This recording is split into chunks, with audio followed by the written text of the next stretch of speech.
What's going on, everybody? And welcome into the 82nd episode of the CRZY podcast. As always, I'm your host, Stephen Gates, and this is the show where we talk about creativity, leadership, design, and everything else that helps to empower creative people. Now, be sure to subscribe to the show so you get the latest episodes whenever those come out, and whenever you're over there on your favorite podcast platform, take just a second and leave a review. Lets people know what you think about the show, gets more people the message, and I definitely appreciate it. As always, you can listen to all the shows. Just head over to thecrazy1.com. That's the crazy and the number one.com. You can get all the show notes, links, everything we talk about in every show. Just head over there. Now, today's show is another replay. And this is because I think, there's a decent part of the amount of work that I do is putting keynotes together for these big events.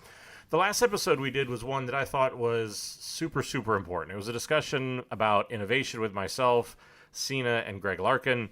And this is sort of the other part of what happened at How Design Live. So this was the main stage keynote that I did. And I think this was sort of the culmination of talks that I've given at South by and a bunch of other ones. I think really starting to hone in on the issues that I've been seeing inside of teams and the issues that I've also been seeing inside of individuals. And I think I recently did this as an InVision webinar. But there's just something about doing these talks live. There's something about doing them in front of a big audience that just brings a different energy, brings a sort of a different focus to that. Now, The Future is Creative was the original talk. I think since then it's sort of been, I think most people refer to it as the Exist Loudly talk. But I think this was one of those rare moments where I felt like I kind of showed up with the right talk at the right moment to the right audience. And was really just sort of a nice culmination of the work that I've been doing over the last year and a half. So hopefully you like it. I think hopefully you're going to hear some of the themes we've talked about over the course of the show, just sort of encapsulated a little bit cleaner and a little bit stronger than maybe what I've done before. This is The Future is Creative from How Design Live 2019. So my title is the head design evangelist at InVision. And I know a lot of people will think, like whenever I've heard from somebody with that title, I usually walk away thinking that more creativity went into the creation of the title than anything their job has ever yielded. This is why HBO's Silicon Valley is a documentary. Absolutely. But this has been an interesting thing, and this is going to be a really interesting talk for me, because a year ago I walked away from a lifetime, since I was 2 years old, of being a designer, being a head of design, because I had this really interesting conversation with Clark from InVision. If you've ever got those emails, number one question I get, yes, Clark is a real person. I will post photos of him. He's not like an email bot. But he just said, look, what do you think the industry needs? And I said, we're in this really interesting moment, but I see so many people struggling to break through. And he went, great, write a job description for how to fix that. I was like, shit, okay. And that was on the back of, so about 2.5 years ago, I started my podcast called The Crazy One, and we'll get into that in a little bit, because I thought, yeah, the world needs another podcast.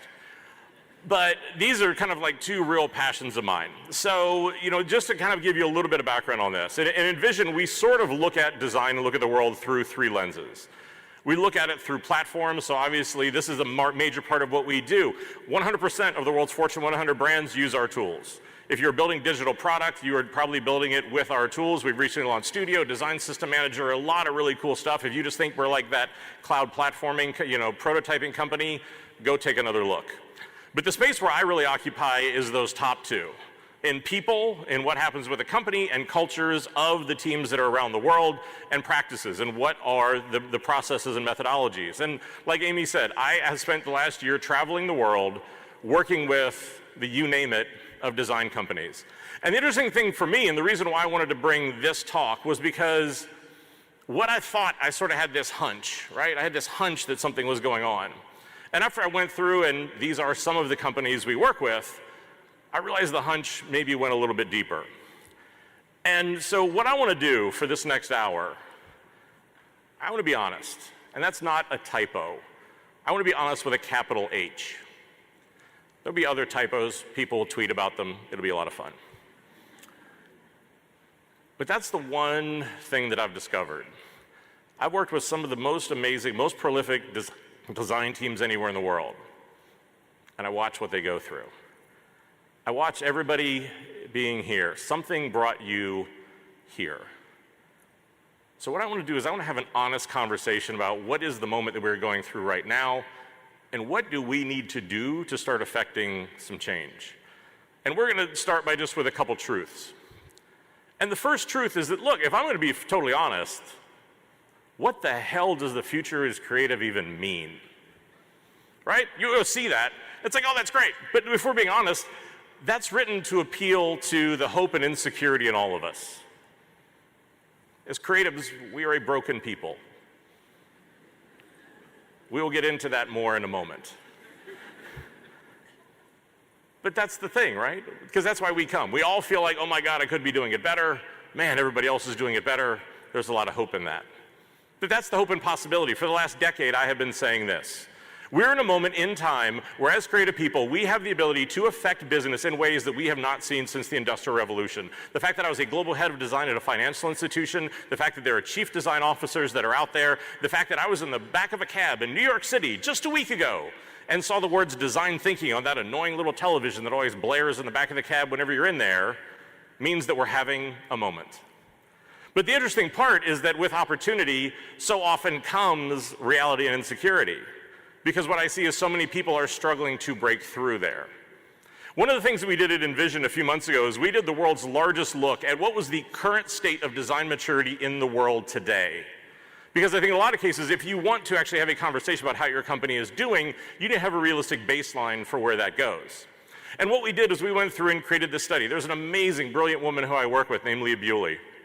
Leah's been a researcher that's been around for a really long time who put this study together. And in the study, there are 5 levels of design maturity. Level 1, the lowest one, is basically make it pretty. We're going to tell you what to do. Level 5 is we're going to have a real impact on design. Interesting thing whenever you look at this, that whenever you, out of 2,200 different companies, 33 industries, 74 different countries, 83% of the world's companies right now, whenever we look at design maturity, are stuck in the middle to the bottom tier of what's going on in design maturity. 75% of them will acknowledge that they know that they have a design team. So if you go to the CEO, they don't say who anymore. They know that they need it. They just don't know what the hell that means. And so many design teams, the number one question I get asked is, how do we demonstrate the value of design? That should scare the hell out of everybody in this room, because that means we're having a moment. But if we don't figure out how to break through, if we don't start to become a core part of the business, then those resources go other places, and then everybody starts talking about that moment whenever everybody did design thinking. And so here's what I would encourage you to do. The full report, if you want to, head to designbetter.com. You can download the whole thing there. It's about 55 pages long. It will actually give you metrics about what actually happens at companies to be able to see that, on average, if you have a company that has high design maturity, you're going to ship products about 5 times faster, about 6 times cheaper, and your company evaluation is going to be about 26 times higher. Little numbers people tend to pay attention to. But here's the other truth. Our real problem right now isn't having bigger ideas. It's not creating better designs. Because for all of us, men, women, all of this, right? Like, what actually happens is that we have these ideas. Our problem is dealing with all the bullshit that surrounds all those ideas. Every single one of you is afraid to laugh at that because either your boss is here, you just thought of somebody, a project that you're working on, a meeting that you had today, some other project that just got killed, cut down, made smaller, made safer, but that's the problem. We can have great ideas. Our ability is to deal with everything that surrounds them. That's the real issue that we're struggling with. And so in a lot of work that I do, the thing that I've come to really realize is that if you want to create change, there are 2 different places that you can work. There's behavior, and this is where most companies and most people spend their time. The problem is behavior is the expression of a problem. It's the way people act. It's the things that we say. It's the different rituals and stuff that we go through. But just like any behavior, this is if you spend your time there, yes, I can fix the behavior. I'm going to act a little bit differently. Maybe we're going to get a new set of values, and like if the first letter of all those values somehow adds up to a word that has something to do with our company, we get like bonus points. Never understand that. Like I said, therapy. This is most of what I do, right? I think most of the time what I do in the industry right now is I'm like part therapist and part interventionist. That's probably what this is going to be today, right? Like more than a few times you're going to nudge somebody next to you, you're going to smile like Circle of Trust Walker, like this is going to be fun. But if you're just triaging behavior, the problem is people will behave differently, but then the problem's going to remanifest itself someplace else down the road. So what I want to talk about today is how do we change thinking? Because the way people think, that's the real problem. Just dealing with behavior, that's not going to get you where you need to go. So that's where I want to focus today. But here's the other thing that I think is interesting. Every single company in the world is dysfunctional. I like how everybody, it's like nervous laughter, nervous laughter. Look, I don't care who you are. Like, whatever the company is you fetishize about, whatever the company is you love, they're dysfunctional. Here's the truth. The better companies in the world are just really good at acknowledging it and dealing with it. One of the best descriptions I ever heard of this was a really, really senior designer at Apple described them as a swan going across a lake. The world saw the swan, beautiful, majestic, gliding effortlessly. It looked amazing. But the reality of it was what was below the water, where it was thrashing and churning and it was a complete mess. They just package it up better than everybody else and they acknowledge what their issues are. But here's the thing that I've discovered, is that most companies seem to be more afraid of changing their process than actually being disrupted.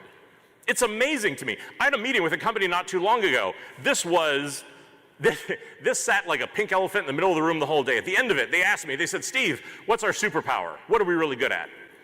I said, you've read too many books. And they said, no, tell us what are we really good at? And I said, what you're really good at is rationalizing mediocrity. Yeah, the reaction was about like that. But nobody wants to say it out loud. Nobody wants to say their company is dysfunctional. Nobody wants to talk about this stuff. This is all sitting around like a stack of pink elephants, and we just feed them all frickin' peanuts, right? This is why Greg Galarkin, who is here. So Thursday, Greg and myself and Sina Mossayeb from Expo are doing a panel on this very subject.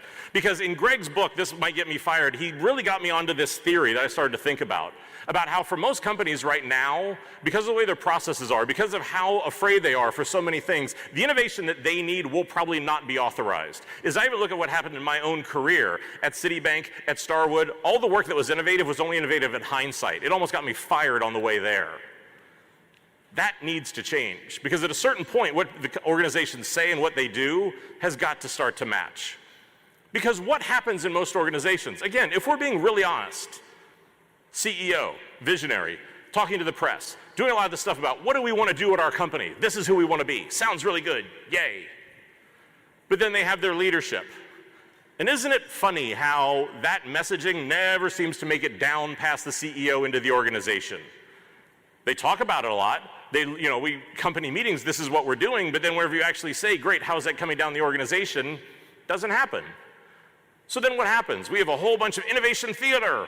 We run around, we make press releases, we make screenshots, we talk about all the amazing stuff we're going to do. We start innovation labs that have no connection to the rest of the company and strangely fail 18 months later, and no one can figure out why. So that 12 months later, we can come back under a new acronym and try it again. Everyone who is laughing, I told you this was going to be therapy. That's the thing that I've discovered. No matter where you go in the world, no matter what language you speak, everybody does the same dumb shit. Because it is human nature to be able to do this. And then the other thing that you see then is that there's a reality gap. So, okay, great, leadership said do this, and everybody who needs to do it is standing around going, what? We don't have the time, budget, sanity, money, any way to be able to do this, and so it gets neutered down, it becomes like some sort of BAU thing, and then it never really gets out to what it needs to be. And then at the very bottom of this equation, you have the design team. Right? They show up, make it pretty. What? I met with so many companies. They're like, look, we just made a whole bunch of engineering decisions. We made a whole bunch of different product decisions. Our executive made a whole bunch of design decisions. But those weren't design decisions. I'm sorry, what? Like, are you not? Okay, so yeah, that's, like I said, that's like an intervention moment. But then the other problem that we have as a design team is then there's a value gap. Right, because the worst part of so much of what we do, the worst part of design thinking, the worst part of design sprints, the worst part of all this stuff, it has the word design in it. So everybody's like, oh, that's a design thing. Like somehow we're off wearing a beret, we're like doing a watercolor of our spirit animal or something. Like what? Like, look, I get it. We all wear black. Like, okay, you give me that. The more like head of design you are, the thicker your glasses get. I get it. In my case, it backfires. This is why half the time when I'm walking around New York City, and this has happened multiple times, that people will come up to me and like want to take a photo. And at first I was like, man, my podcast is killing it. And by the third time when they said, thank you, Drew Carey,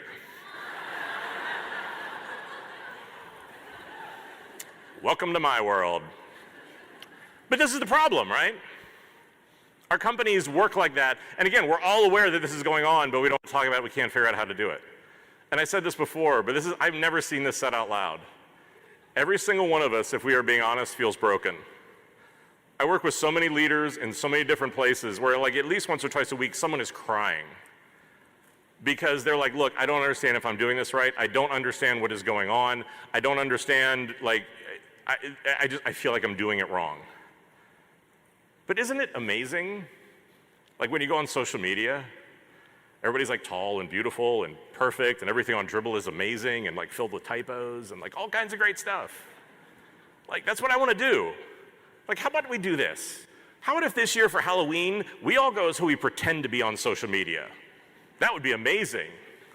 Because what do? As an industry, we fetishize the beginning and the end. We love like, you know, Steve and Woz in the garage starting Apple, and we love whatever we can put on Behance and Pinterest and all that stuff. We don't want to talk about the middle. We don't want to talk about the fact we have problems. We keep creating this manufactured reality. It's killing us. It's killing this industry. It's driving everybody to feel like they can't measure up. And that's my thing, right? Like, I feel this for myself. I feel this with the people that I work with. Like the energy that it takes for us to lie about how we were doing and hide this from everyone is absolutely exhausting. All of you have done it this week. You saw somebody. Maybe you knew them. How's it going? Oh, it's great. My team is brilliant. They're all tall, they're all handsome, they're good looking. All of our work is fantastic. Our budgets are plentiful. People are lined up down the block to be able to come work for our team. My CEO is genius, sees everything about me. I think I'm going to become the next CEO. And then afterwards, you're just kind of like, God, please, just somebody different hire me because I need to quit. But even in this space that should be so safe, even in this place where there is so much support for what it is we're doing, it's amazing the masks that we wear. And it's exhausting. Like, I'm tired. And so many people else I talk to are so tired. Like, you're tired of talking about the same problems and not seeing any results. How many conferences have I been to? How many talks have there been that just talk about the same thing? Like, that's a problem. Like, yep. Great, a lot of head nodding. Not kind of short on what we're going to do about it. But yeah, it's a problem. Woo. This is why we're going to write books about creativity and self-help and all that stuff till the cows come home, because there's more money in that than actually trying to fix it. That's why I said, like, aren't we all tired of pretending like everything is great? I'm not saying that this becomes like, you know, some big cult or something like that, but how about if we actually have a little bit of honesty that maybe there are times that we have issues and there are things that we would like some support on, but that we know that some things need to happen for us to be able to do that are hard. And I think more than anything else, like, aren't we just simply tired of this idiotic social media comparison and doing all this other stuff where we can comparing our insides to everybody else's outsides? It is a comparison we will never win. Because insecurity is the entry price of creativity. And to be able to say that, like, oh, everybody else, they look so buttoned up. Everybody else, like, I mean, this is leading to real social surrogacy problems and really things like that. But for me, it's also like just not knowing how the hell to start to fix any of this stuff. That's what I want to do today, is I want to start to talk about, for me, the things that I've learned and a lot of the subjects that I don't see people talking about how do we start to actually go after and fix some of this stuff. And for me, there are two parts of this equation. There's the we and there's the you. The we is your company, your team, and their culture. The you is your brand, your process, and your insecurities. Because I hate to break it to you, we all know you have them. I did a big conference for a big company last week, and I talked about like design imposter syndrome. And you'd see people nudging each other and stuff like that. And at the end of it, I said, you do know that everybody at the table knows which one of these you are, right? And everybody just sat there looking horrified. But we're going to talk about these two things and how to find a little bit of balance here. The we problems. We is interesting. Because I think that in many cases, I think there are three areas that we need to be able to work on to be able to really start to make a difference in your company, in your team, and in your work. In a lot of cases, these aren't the things that a lot of people, I think, necessarily think about. The first one is actually to start to look at the psychology that drives Why do people act the way that they do the world over? Why, time and time again, no matter where you go, no matter what company you went to, because like in my career, all I want, I just like, for all of us, like don't we just want to find some place where like the company's not insane? With like leadership that whenever they say something, you're like, you know what, that's actually a good idea. We can do that. I can see how I can help, right? But a lot of this is starting to look at what is the psychological issues that we all share. And that's what cognitive bias is. And that's the thing. There are hardwired reasons why people struggle to be original and to try new things. Part of this is because a lot of people have forgotten how to be creative. Because that's a weird thing. Like, if you go to a kindergarten and you watch little kids, everybody's creative. Everybody's a painter, everybody's a superhero, everybody does all that stuff. We can thank our jobs, our society, our education system for telling a lot of them that that's not a viable career. We're just the kids who didn't listen. We're the ones that survived. But cognitive biases are a psychological trend that really look at, these are deficiencies and limitations in thinking. And this can be due to errors in memory. It can be due to like social attribution issues where you've grown up, different things like that. It can just simply be a miscalculation or misremembering something that was going on. Now, there are a lot of different benefits to this, but the best companies that I work with, this is part of their onboarding.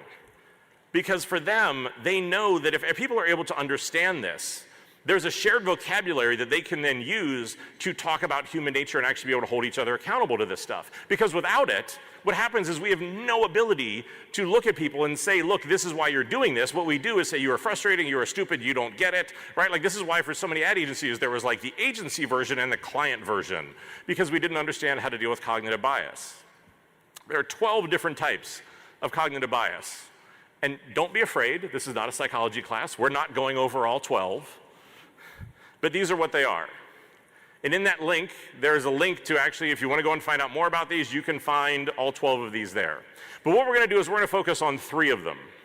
These are 3 things that I guarantee you every single day in the work that you do and every customer that you interact with, these are things that you will interact with on your team or with your clients. The first one, confirmation bias. Confirmation bias is mostly unconsciously, on some people consciously, the fact that you only want to agree with perspectives that support your pre-existing views. And you want to ignore anything that doesn't align with that. Here in America, you could start to think of, oh gee, I don't know, politics, everyone's social media feed, for the fact that anything that you don't agree with, we're going to get rid of. Because that's the thing, is as a society, no matter where you are in the world, we like to surround ourselves with people who think like us, who look like us, who act like us. It's just it's a natural part of a tribal mentality. The problem is whenever you're unaware of it, this starts to become a real issue. Because what happens is that whenever you start to do your work, what do? You like to work with people who tell you are brilliant and amazing and you're a genius and yes, and I love it and those are fantastic and those are the people I want. Why? Because 1, I'm just awesome. But 2, then makes it so much easier because then my work is never not good enough. Those people are like, hey, you know what? Could be better. Most of the time you're like, great, thanks so much. I'm going to go talk to the people who tell me I'm awesome. But none of that does any good for our work. None of that, because again, the best teams that I work with understand this, and they understand that the best work comes out of a tension, the tension between 2 different opinions. They hire for it. They build their teams for it. They actually look for that tension between those 2 people so that you have somebody that's going to push back against you. The best teams are the ones that you know if you show up with anything but your best work, you're going to hear about it. They're going to push you on it. They're going to try to break your idea. They're going to be in almost brutal pursuit of the best ideas. Because that's the thing. All the design teams that everybody loves the best, I guarantee you that's the way that they act about this stuff. But that's the thing, is that your challenge is, how do you actually understand this? Look at this. Embrace the fact that what you need this tension, you need this pushback. And more than anything, you may even need to start hiring this, because there is nothing worse than whenever all of a sudden you have a homogenous team of everybody who thinks the same and acts the same and does all this sort of stuff, because then the work starts to get really boring. You need to understand that that diversity is the strength of what we're doing here. Observation selection bias. What does this mean? This is whenever you start to notice things that maybe you didn't see before, and then you assume that how often that's happened is increased. Real simple example for this. Anybody who's ever bought a car. You go through the car buying process. You start to shop around. You start to think, this is the model I want. Maybe that's even the color I want. I think that I really like this car. And it is amazing that somehow all of a sudden you see those cars everywhere. And you think to yourself, I'm a genius. Look at all the people who are buying these cars. Look at that color. Nobody has that color. This is what I need to do. I need to do this. There are no more cars on the road. It's just all of a sudden your brain has started to notice them more. And then again, that's the problem, is that the frequency has not increased, but all of a sudden you're talking yourself into why this is such a really good idea. Whenever it comes to your work, the problem is that for most people, as soon as they have that insight, as soon as they have that idea, they start to see the justification everywhere. They start to see the idea everywhere. This is also actually coupled again with a psychological problem where whenever you actually are posed with a challenge, it creates this little tension in your brain. And whenever you have an idea, whenever you say, hey, I really like this, and you have that observation, it releases a little bit of dopamine. It's the exact same thing happens that whenever you unlock your phone or you get a like on social media. It's why you are physically addicted to your devices. But it's also why creativity will make everybody into little drug addicts, because you get really addicted to that. And that's why after that, for so many teams, they don't have additional ideas. It's like 1A, 1B, 1C, and like the head of design comes back and says, hey, do something different. It's like 1D, and it's like, no, look, we need... But that's why people do this, is because it's an actual psychological problem. Projection bias. This is a really interesting one as well. Projection bias is whenever you assume that everybody else thinks the way that you do. And like team projection bias, this becomes really interesting, because a lot of the teams, whenever I go out and work with them, you have a design team, you have a tech team, you have a product team, you have a client that's out there. And each one of them is convinced that they have the perspective, they have the right thing of being able to do. But the problem with this is that most of the time whenever I look at the way they work, it's much more like this, where everyone is running around trying to figure out who's right. Am I right? Is design right? Is tech right? Who's right? Whose opinion is right? Funny thing about that is that for the companies that value those internal political battles, your work and your customer loses. Because at the end of the day, what should matter is what your customer wants and if they are right. But that's the thing, if you're going to run around spending the entire time figuring out who internally is right and that you're projecting what you want onto everyone else, great, congratulations, you won a political war, and have fun waving at your customers as they walk away. Because they're not the one, they don't care about V2, they don't care about the next version, they don't care about why you had a great idea that got neutered down. There's a cold reality that all that they care about is the work that's in front of them. It's amazing, again, how many of us can rationalize that. But for a lot of people, a lot of creatives that I work with, whenever I do coaching for them, because for me, like I come in, I coach, I teach, I try and do thought leadership this for everybody. Individual projection bias for creatives is also really interesting, because you have you and you have your customer. And I'm constantly amazed, and I've done this, like whenever I went to go work at Starwood Hotels, I lived in a hotel for 364 days because I wanted empathy for my customer. Whenever I worked on automotive accounts, there are still gas stations in New York City and Texas I am not invited back to. Oh yeah, because I used to hang out and want to like talk to those people about the car they drove, 6'4", middle of the night. You walk up and want to talk to them. Either they are really excited to call to talk to you about their car, or they are really excited to call the cops. Not much in the middle. That was funnier than that. You guys need to wake up. Not gonna do it. But here's the thing, right? Is that in many cases you can get empathy from your customer. You can start to walk a mile in their shoes. But the thing that I'll always argue is that the moment you actually start to design an experience for them, you are not your customer. Do not have the arrogance of saying, this is why for me, I'm so amazed when I work with so many companies. They have like a persona. God forbid, they have a persona. And it's amazing how as you go from team to team, how everybody's sort of assigned a different personality of that persona. Like they are Sybil and schizophrenic and have 36 different ways of acting. Because what is it we're doing? We're not actually talking to real people. No! Because then we'd be forced to have a conversation about what they really like. And no, that's going to become a little bit too uncomfortable. But that's the thing, is with this, do not project yourself to think that I am always the customer. Because that's the thing, is what you want to be able to do here is to actually go and talk with real people, actually be able to put your work in front of real people, see how it is that they actually react. And also for the fact that don't think that whenever you're doing this that it's about who is right. Because that's the other amazing part whenever you're able to talk to your customers. It is not about if I'm right or you're right or things like that. It's about what does the customer want. It is an incredibly politically disarming sort of way of working with people whenever you do stuff like that. And a lot of it then is Okay, great. We understand that there are these barriers. We understand that companies work this way. How do you actually then start to shape and make this a little bit different? By this point, you've started to realize that I think that everything can be explained with 2 circles. A little bit better. We're getting there. Okay. Any great team, though, there is a balance between process and culture, right? Because process gives us the ability to have a structure, but the problem is if your company is all process, what you end up doing is checking a lot of boxes, but there's no real connection to the mission. I'm doing things because somebody told me that I need to be doing it. But then on the other hand, if I'm all culture, then I have a real connection to the mission, but with no structure, there's no impact and there's no scale. So it's the ability to sort of balance the 2 of these things. And this becomes really hard, and I think in a lot of cases, it is about how do you sort of create behaviors. And with a lot of the teams that I work with, I'll start to talk to them about why I think behaviors are a really important sort of accessible point to start to craft how you want a company to be able to act. Because I see so many companies that have a mission statement. What the hell do I do with a mission statement? Like, that's great for the investors, it's great to be able to put into a press release. I don't understand what that has to do with my day job. So the ability to actually create things that people can relate to really becomes important. I'll give you a few examples of some of the behaviors that I've created for some of my teams. These have been things like putting customers at the center of our work, because I had a projection bias problem where everybody wanted to run around and say that they were right. This was where my team was getting solutions to be vetted rather than problems to be solved.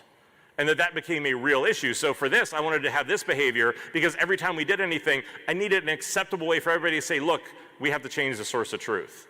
Doing things like inviting diverse perspectives to the table. I had a collaboration problem. Nobody wanted to invite legal or the regulators. Nobody wanted to be able to bring those people to the table because, I mean, it was like you would say legal like it was Voldemort. It was somebody like, yeah, we have this really good idea, and has anybody run it past legal? Like they're gonna drop down out of the ceiling if you say the word or something, right? But it's like, but they're the most demonized and overlooked people in the whole process because we go through the whole process, come up with this bunch of ideas, and then show them a finished thing at the end and go, hey, approve it. Yeah, of course, what choice do they have? You've given them a yes or no decision. Like, that stuff doesn't work. Iterate quickly and frequently. These are teams that have methodology problems, or what they want to do is they want to be able to say, this is our idea, and then we're going to work on it all year long. Yeah, that's a fantastic way of investing a lot of money and a lot of political capital and getting to the place where you're going to launch something that may be good and it may not, but in either way, you're launching it, and if it's not good, then you get to spend a whole lot of time justifying to all your executives why it doesn't suck. Kind of a problem. Other things like this, confident and respectful but not delicate. I love it. 6 people just went, How much time do we spend BSing each other and not really saying what's going on? Right? Like, this is the byline to my life. Because if you spend any amount of time with me, that's the thing. I'll be confident, I will be respectful, but we are telling the truth. But the ability to say these things, because the benefit of doing this stuff is it allows everyone to hold everybody else accountable to the behaviors, the biases, and those sort of cultural barriers inside of your company. Because without it, what you do is you have a lot of conversations where either people go, look, I really wish you wouldn't act that way. So?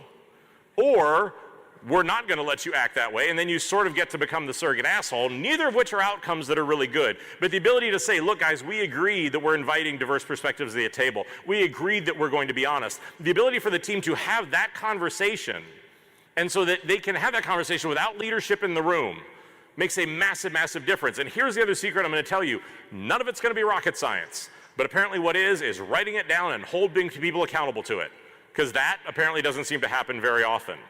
But it's also looking at the fact that you can do different things, because for me, I still will argue, and have argued this for years, that there's a difference between design and creativity.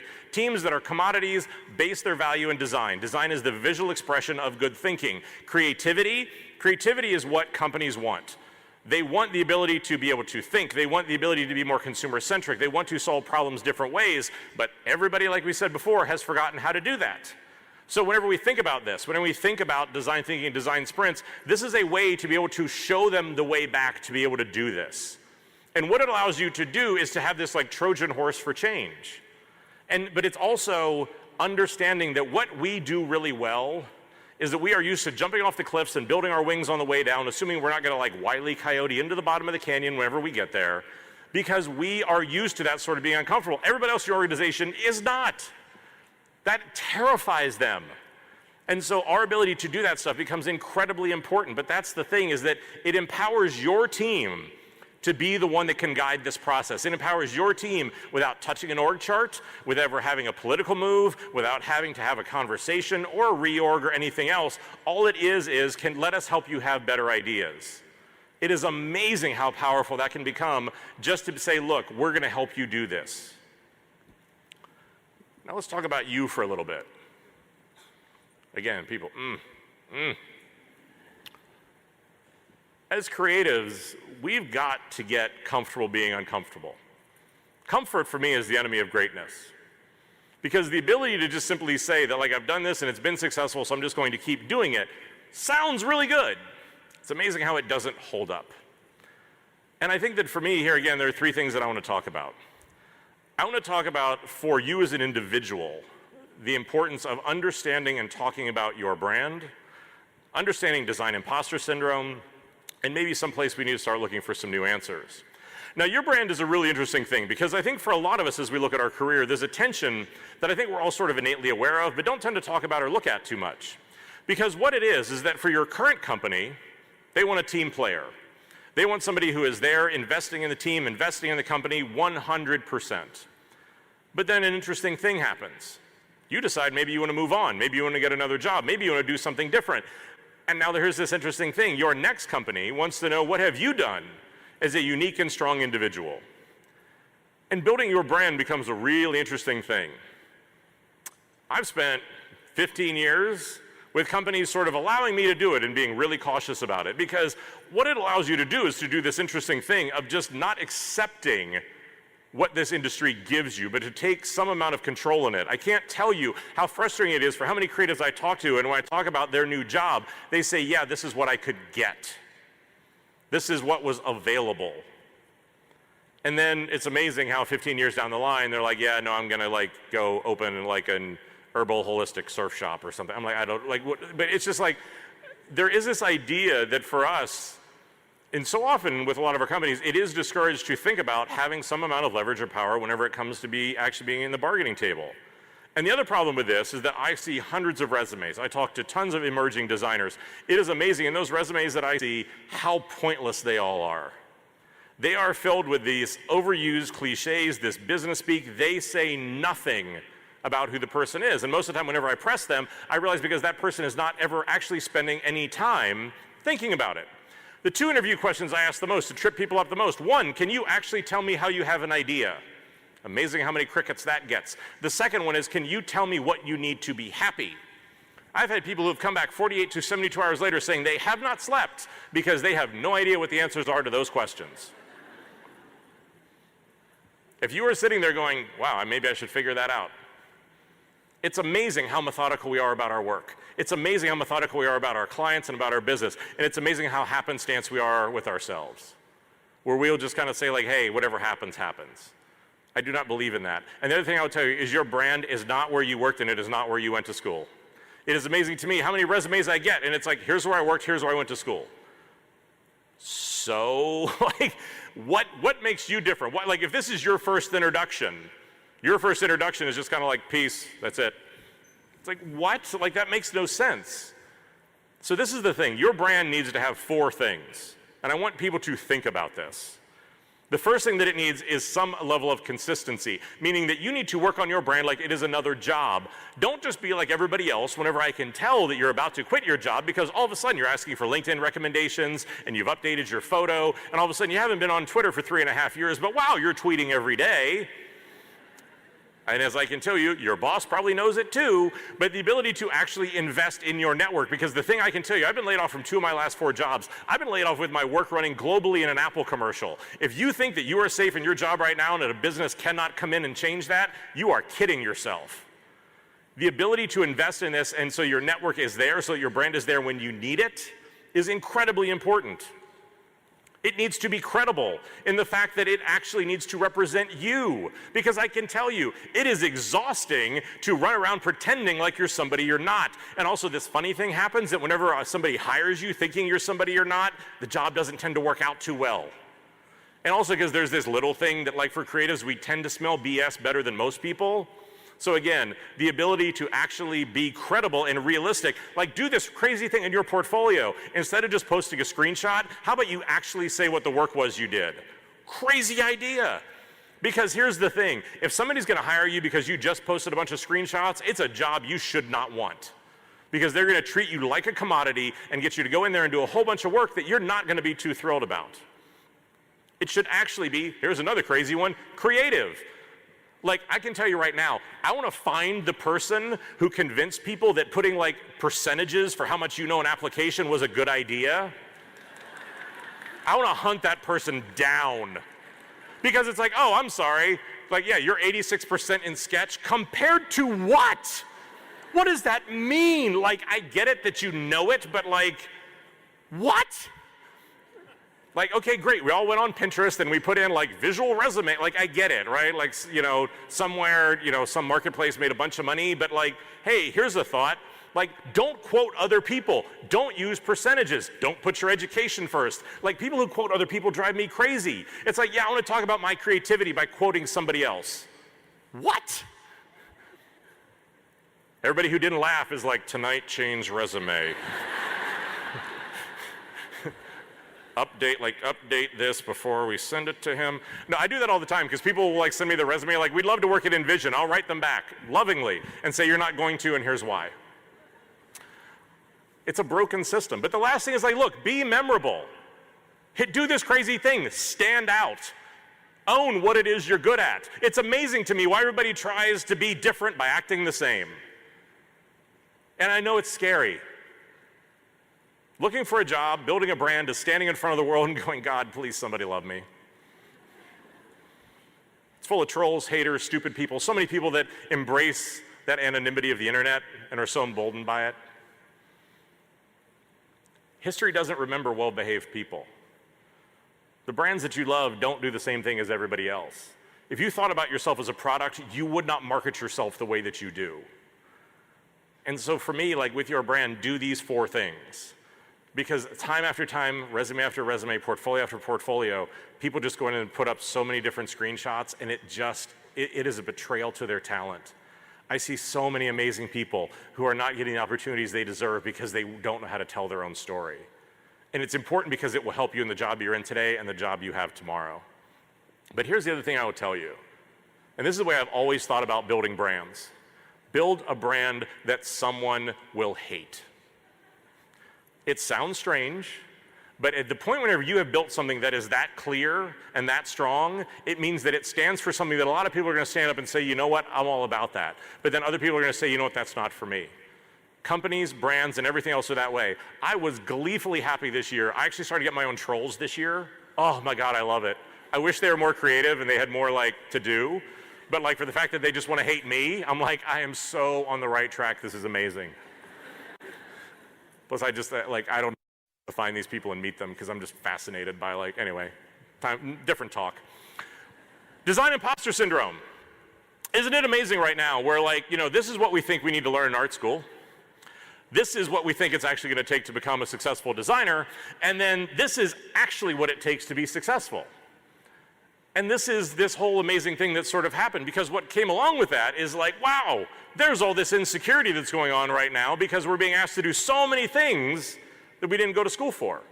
Part of it has become because we've gone through this sort of transition from visual to product design, and with that insecurity came all these imposters. Now, there are 5 types of imposters. We're going to go through them real quick. And here's the thing that I can guarantee you. You're at least one or more of them. If you think you are not, congratulations, you are lying to yourself. The perfectionist. The perfectionist is somebody that sets these really high goals for themselves and think if they don't measure up to them, then they failed. Real easy way to be able to judge this in people. Like, if you have difficulty delegating to people and then get really frustrated with the results, and basically, if you're in a leadership position at any creative organization, this is what you are. Because you will watch other people as you start to become a leader and you start to watch them design, and your brain, like an SNL skit, it's gonna be like, just give me the mouse. Don't turn it that way. Don't why that, no, that's the, no, make the logo smaller. What do you, Keep it all inside. That's a perfectionist insecurity. Superman or superwoman, these are people that feel like they're phonies working alongside real people. And what that you need to do is work harder to be able to measure up. Whenever you go back to work next week, real easy to spot. The people who are there and stay later at work than everybody else, even if their work's already done. Huge problem of mine. Don't think I'm that creative, but I'm like, look, I'm gonna outwork everybody. Real easy to spot. Everybody who just laughed shares that problem with me. So I said, circle of trust. Geniuses. Geniuses are people that are a little bit the opposite. These are people that feel like if they don't actually get it right the first time, then they probably failed. Geniuses are really easy to spot because these people, that the idea of like having a mentor drives them crazy because they're just like, look, I can do it on my own. As we get into an individualist is somebody that's a little bit different. These are the people that actually feel like if they ask for help, it reveals that they're an imposter. They're pretty easy to spot as well because these are people who never frame requests with the word I. It's always what the team needs, what the project needs. It's always things like that. That's what they're really after. The expert. Experts are interesting because these are people who are kind of like, somehow I've tricked my employer into hiring me. And at some point, they're going to figure out that I don't know what it is that I'm doing. And like some sort of dragon or something, right? Like they just endlessly hoard training. They don't need it, but they're just like constantly like, I need to know more, I need to know more, I need to keep learning, I need to keep doing this. Everybody who's got their head down laughing like this right now, like it's okay, we know, circle of trust. But like that's what I said, like these are these sort of things that are going on right now. But identifying and understanding your imposters is incredibly important because we have them, it's not a weakness. It's something that is really, really important to this. These are mine. Most of the time it is that Superman where that's what I said, there are so many people who are so much more creative than me. My ability has just been, I'll just sleep less than they will. And I think a lot of it for me is also, as it comes to you, to stop looking to other people for answers. It's an amazing insecurity trap that we do with a lot of this stuff. Like your talent has taken you this far. It has taken you to a company that said, yes, I'll pay all the money for you to be able to come here, stay at a hotel, do all this stuff, right? Like you found some success. But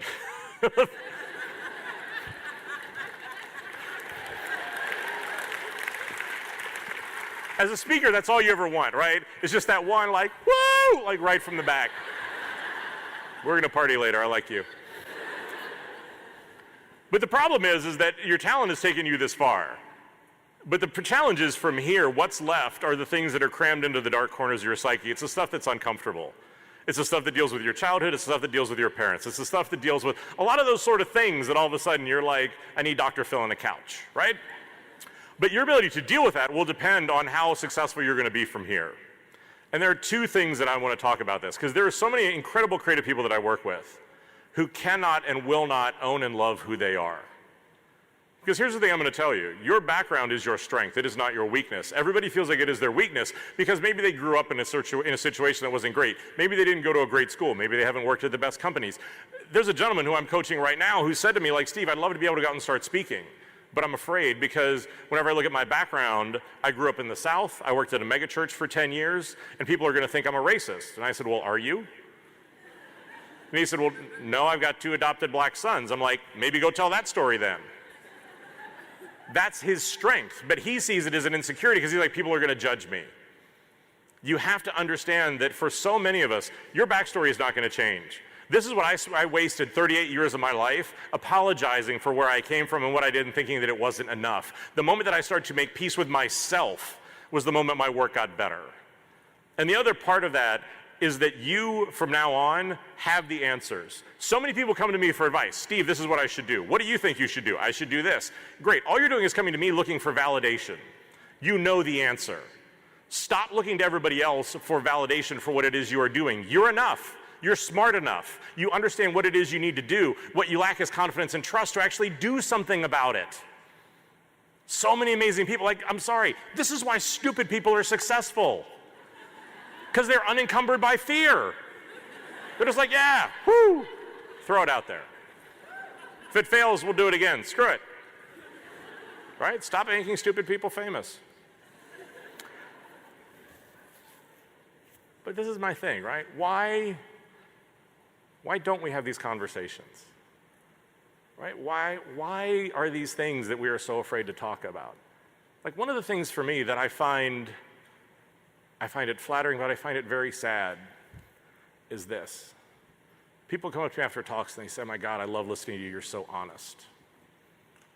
who are you surrounding yourself with that's rare? I don't mean that as a joke. I mean that as a serious question. Like, if you do not have people in your life and are surrounding yourself with people at work who will tell you the truth, who are going to support you, who are going to be able to build you up around this stuff, you need to find different jobs, you need to find different people, you need to find a different support system, right? These conversations cannot continue to be rare. The ability for us not to be able to do this is what's holding us back. And I think that's the thing for me that's such a challenge, because change, I can tell you, is going to require 4 things, and these are my asks of everybody. It requires courage. To be able to step up and say the things and do the things that you are scared of. To be able to step up and do something and, again, get comfortable being uncomfortable. Because if you want to change and you want your work to get better and you want your team to get better and you want to find that next step, it's going to mean that you have to do something that makes you uncomfortable. And you may even have to fail at it. You're going to need to actually be vulnerable about this. For me, vulnerability is the best new leadership quality that there is out there. But vulnerability only comes for certain people. Vulnerability needs to come with boundaries. Vulnerability is not something that you just go out and do with everybody. But for those who deserve it, you need to be honest about what it is you are going through and ask for help about that. Stop with this bullshit of every time somebody asks you, you've got that knee-jerk reaction, I'm okay, I'm fine, everything's good. Are you really? No, actually my life's falling apart. Okay, so let's maybe start there. You're going to need to actually take a risk. You're not going to do something new, right, by doing the same old stuff that you've always done. For me, I'll tell you there's a fine line between crazy and stupid, but crazy people do change the world because we're willing to risk something. Risk it in yourself, and if ever there is a place to do it, it is with the people that are in this room.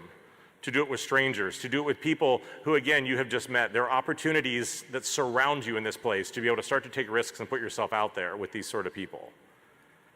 And I think it's going to take some amount of emotional exposure to be able to go out and actually risk something. Because I can tell you as creatives, we actually care about what we do. Because what happens, anytime I get a blank piece of paper, I get a blank screen, I make a mark, I write a word, I write a line of code, I take a photograph, whatever it is a personal expression of some part of me. And to say that there is not an emotional component to what we do is not being honest with ourselves. And so for me, the ability to look at these 4 things, courage, vulnerability, risk, and emotional exposure, these are the things that will get us where we need to go. These are the things that if you look at that and have an honest conversation about that, are what's going to take your career to where you want it to be. But the way that I sum this up for a lot of the people that I coach and for a lot of the people that I work with is for everybody, here's my only ask, and then I'll say thank you and be done, is this: exist loudly.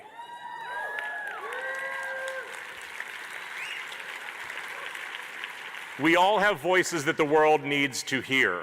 We all have things to say. We all have opinions that we need to put out there. We have other people that need support and to need to hear what is going on with what it is that we do. Our ability to say that, oh, nobody cares about, the ability to say that what I'm doing isn't enough, is you compromising yourself. This is what is going to make the change. This is for all of us, and this is the hard part. Is that there is no magic bullet to this. This is a lot of looking in the mirror and figuring out what do you need to do differently. That's my hope. That's our challenge for all of us. And look, I think at InVision, this is absolutely why I've been hired to be able to do this, right? We want to be able to be here to help do these sort of things. We want to be able to create things like Design Leadership Forum, where you can have real conversations about this stuff. We want to be able to start to create these things where, again, there's no salespeople. We don't talk about product. It's about how do we actually elevate what is going on in this industry and be there to support people to be able to do that. If you are not sick of hearing my voice, I've got about 76 episodes of the CRZY one. You can get on any major podcast platform. Feel free, like I said. You want to listen to that? Have at it. But here's the other thing. That's my email address and that's my social media. I will answer any single person that writes to me. I don't care what the issue is. I don't care what it is you are dealing with. I don't care what the problem is or how alone that you feel like you are going through. You write to me and I will get back to you. If I'm traveling, maybe you have to nudge me and say, hey, asshole, remember you need to get back to me. But that's what we're here for. That's my hope and my challenge for all of us. Exist loudly. Thanks so much. Well, that was my keynote at How Design. Hopefully, I think you saw that this really was sort of the culmination of a lot of these different things, trying to crystallize it and compress it into just one talk. So hopefully you found that useful, and we're going to be back to new content starting back up in the next show. But until then, like I said before, make sure you leave a review. Make sure you subscribe to the podcast. And as always, if you want to find out more about these things, you want to get the show notes, talk about articles, things like that, head over to thecrazy1.com. That's thecrazy1.com. Feel free, follow me on social media, like the show on Facebook. You can do all those sort of things. Reach out, ask questions, look for updates, do all that sort of stuff. As usual, everybody down in legal wants me to remind you that the views on the show are just my own. They don't represent any of my current or former employers. These are just my own thoughts. And finally, I say it every time because I mean it every time, but thank you for your time. I know that time is truly the only real luxury any of us have. I was incredibly humbled you want to spend any of it with me. So, hopefully, you got something out of this. Hopefully, it's got you a little bit more fired up to exist loudly. And remember, all the while you're doing it, stay crazy.